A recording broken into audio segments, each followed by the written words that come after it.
J'appelle à la barre maintenant Madame Élise Builon.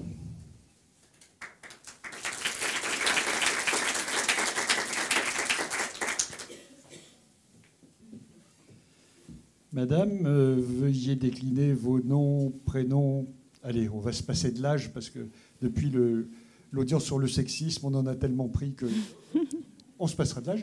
Par contre, nom, prénom, qualité. Monsieur le Président, je m'appelle Élise Brion et je suis pour l'instant Risk Manager chez Orange. Jurez-vous de dire la vérité, toute la vérité, rien que la vérité? Levez la main droite et dites « je le jure ». Je le jure uniquement sur mon iPhone.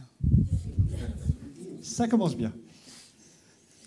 Madame, vous êtes donc membre de l'Observatoire des réseaux sociaux d'entreprise. Est-ce que c'est justement parce que vous êtes Risk Manager qu'on vous a demandé de venir? Donc il y avait peut-être le feu, non? Non, je me trompe? Non, je suis devenue Risk Manager après, en fait, après l'expérience. C'est ayant vu que... Ayant vu. Veni, vidi, vici. Je suis né à Vichy. Avec pastille?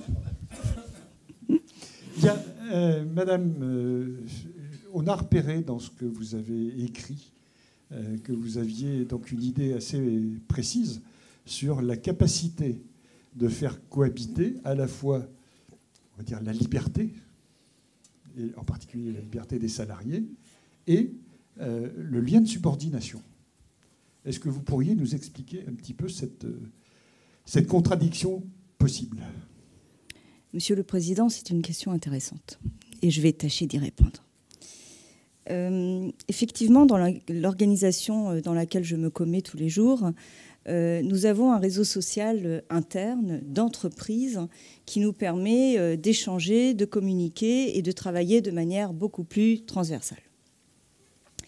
Et il ne vous a pas échappé, à vous-même, messieurs du siège, et au public juré, que pour le moment, peut-être est-ce un apport des Gilets jaunes, le salarié n'est pas un consommateur travail et qu'il existe un lien tout à fait particulier juridique qui se crée dans cette relation travail, dans le contrat de travail, qui n'est absolument pas parallèle à un contrat de consommation ou à un contrat de prestation de service. Et cette chose complètement hétéroclite se nomme le lien de subordination et qui est un lien qui permet finalement de pouvoir bénéficier de toutes les dispositions du Code du travail aujourd'hui. Dans l'organisation dans laquelle je me commets donc tous les jours, lorsque nous avons lancé notre outil de réseau social, c'était maintenant il y a plus de 8 ans, et s'est posé la question, puisque nous sommes un groupe international, de savoir comment on allait faire cet exercice de droit comparé sans recruter une bande de thésards en droit du travail. Et donc, vous savez bien que l'astuce vient de la facilité et parfois de la paresse. Et nous avons estimé que pour se sortir de cette ornière, le plus simple était de laisser l'outil à l'initiative des salariés. Et le fait que cet outil ne soit pas un nouvel outil du travail nous permettait de ne pas sombrer dans la déchéance de mise en place d'une instance représentative du personnel, assurer une info-consulte de cette instance représentative du personnel, voire même de devoir rendre compte de l'utilisation et des usages de ce réseau social. Nous pourrions, d'un point de vue cynique, estimer que dès lors que nous avons laissé à disposition l'outil de nos salariés, nous les avons responsabilisés. Dès lors, aucun problème d'avoir des trolls, puisque un système de traçabilité de qui publie avec quel identifiant est instauré. Donc, nous avons très peu de cas de modération. Sur 100 000 profils activés sur ce réseau social, nous en avons 70 000 qui sont vraiment actifs. Et nous avons un cas de modération par mois, voire 2, si le troll natif de notre outil se met en route. C'est en fonction de ces périodes, puisque dans l'entreprise où je me commets, nous pouvons partir en retraite de manière anticipée.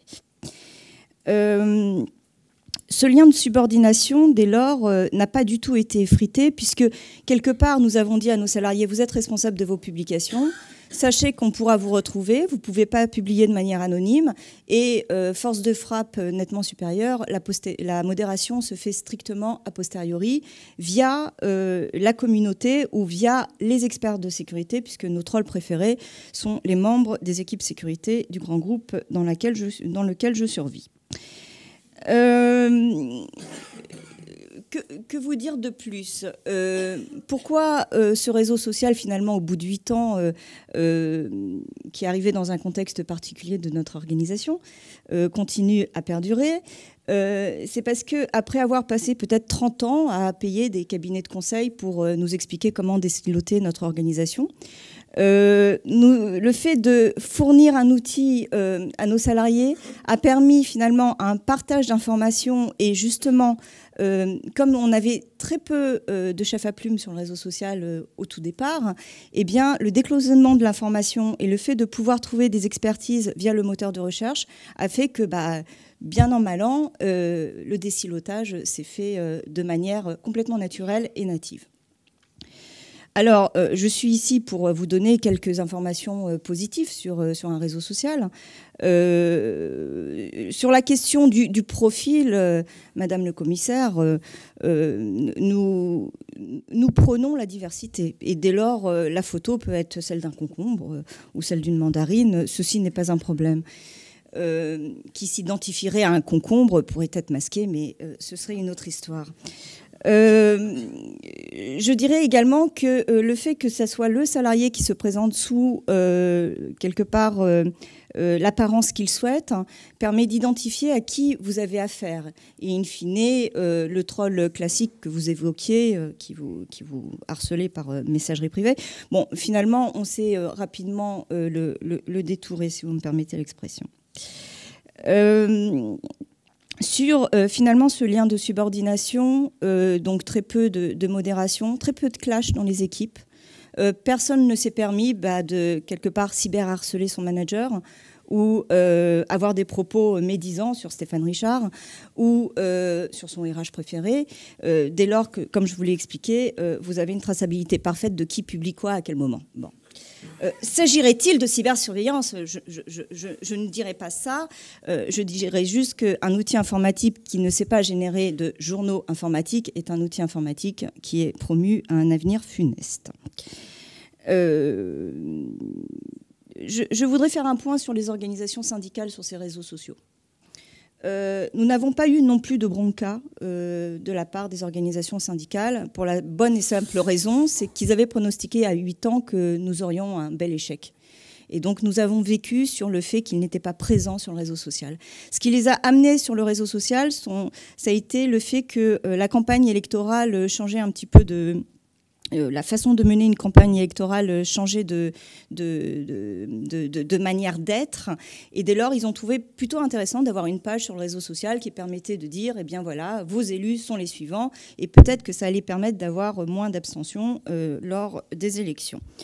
Je dois vous dire aussi que nous avons une charte musclée. Une charte d'usage musclée, ce qui permet en 17 pages de vous dire vous êtes responsable, vous êtes tracé et vos données personnelles sont uniquement utilisées aux seules fins d'Orange Employeur. Cette charte d'usage a été plutôt bien reçue.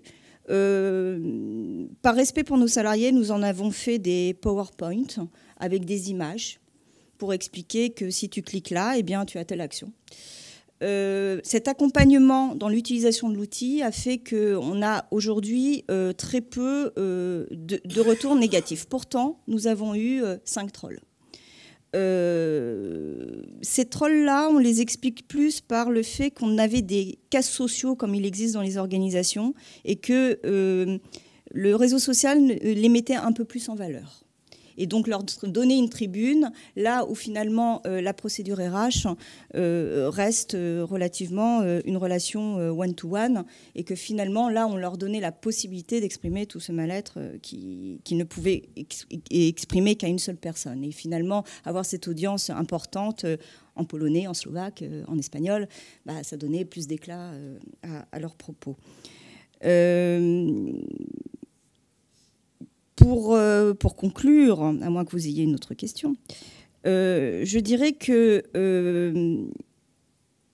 désilotage de l'information, mise au pas des équipes sécurité, puisque notre outil est ouvert sur Internet, le fait que maintenant nos membres de COMEX s'interrogent et publient sur notre outil permet de dire qu'aujourd'hui, au bout de 8 ans, ce n'était pas juste un effet de mode. Et aujourd'hui, les salariés utilisent notre outil comme un espace personnel, comme une sorte de déport de leur outil de travail. Et cela est important dans ces périodes où on parle beaucoup de télétravail et de flex office, hein, puisque aujourd'hui, avec cet outil-là, un salarié peut travailler sur n'importe quel poste de travail, puisqu'il se connecte de n'importe où, de n'importe quel point Internet.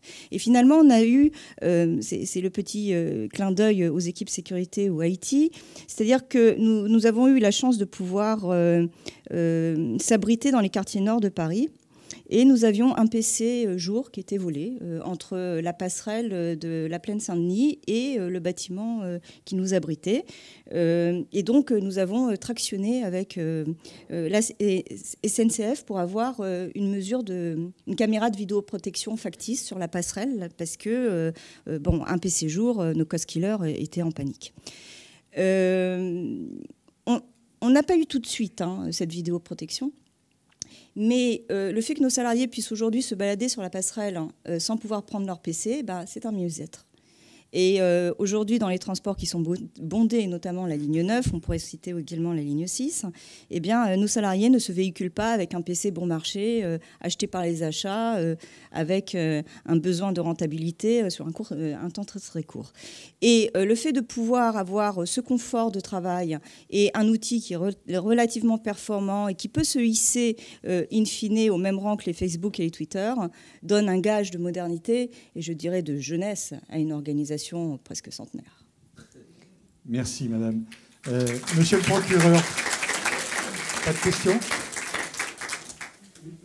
Pardon, madame, il y aura peut-être quelques questions. Oui. Oui, le point qui m'interpelle, c'est que c'est très intégré, effectivement, dans l'exécution du contrat de travail, puisque vous avez évoqué, en premier, l'importance du lien de subordination. Vous avez évoqué la charte, qui est quand même très précise, j'ai l'impression, qui contraint, en fait, ou qui limite la liberté totale d'expression. Dans ces conditions, ça veut dire qu'il y a une autocensure de la part des salariés. Et est-ce que, du coup, ce qui ressort de ces réseaux sociaux a vraiment une utilité, je dirais ? Est-ce que ça traduit la réalité de l'état d'esprit, du climat qui règne dans l'entreprise ? Alors, monsieur le juge, vous avez raison de me poser cette question. J'ai omis et vous voudriez bien me pardonner. Aujourd'hui, notre réseau social, au départ, a été lancé dans un contexte de climat social absolument cauchemardesque. Et, la blanquette est prête. Et, in fine... Les premières communautés sur notre réseau étaient des communautés d'affinité, c'est-à-dire que nous avions les fans de livres, les fans de musique, les fans d'opéra, les fans de bicyclette. Bien. Aujourd'hui, sur toutes nos communautés, nous en avons environ 4000 groupes. L'essentiel sont des communautés pour de la gestion de projet. Donc il ne peut pas y avoir d'autocensure. C'est-à-dire que nous avons un outil qui permet d'avoir des fonctionnalités et vous pouvez très bien masquer votre groupe, votre communauté, votre emplacement. Donc, dès lors que vous savez utiliser cet outil, les rares cas où on aurait aimé avoir la censure, c'était par rapport à ces trolls qui s'exprimaient publiquement, sans entrave et sans modération. Mais aujourd'hui, retenez que les communautés et l'activité qui se passe sur notre réseau social est à 80% professionnelle. Merci, madame. Maître, une question ?